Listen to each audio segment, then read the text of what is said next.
సెలబ్రిటీల జాతకాలని చెప్తూ ఎంతో క్రేజ్ని పాపులారిటీని సంపాదించాడు వేణుస్వామి.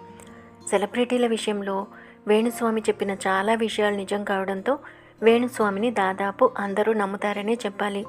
ఇక తాజాగా ఓ ఇంటర్వ్యూలో పాల్గొన్న వేణుస్వామి రష్మిక విజయ్ దేవరకొండల రిలేషన్ల గురించి సంచలన వ్యాఖ్యలు చేశాడు. వేణుస్వామి ఆ ఇంటర్వ్యూలో మాట్లాడుతూ అది అందరికీ తెలిసిన విషయమే, రష్మిక విజయ్ దేవరకొండలిద్దరూ పెళ్లి చేసుకోవాలని అనుకున్నారు. అయితే వారి జాతకాల ప్రకారం వారిద్దరూ విడిపోతారని ఉంది. దాంతో ఆ విషయాన్ని నేను నేరుగా రష్మికకే చెప్పాను. అయితే రష్మికకి నేను అలా చెప్పడం అస్సలు నచ్చలేదు. ఆ విషయం వల్ల రష్మికకి నాకు గొడవలు జరిగాయి. అప్పటి వరకు ఎప్పుడూ నా చేత పూజలు హోమాలు చేయించే రష్మిక ఆ గొడవల వల్ల డిస్టెన్స్ మెయింటైన్ చేస్తోందని ఆ ఇంటర్వ్యూలో చెప్పాడు వేణుస్వామి. ఇక ఆ విషయం నిజమో అబద్ధమో రష్మిక చెప్పాల్సిందే.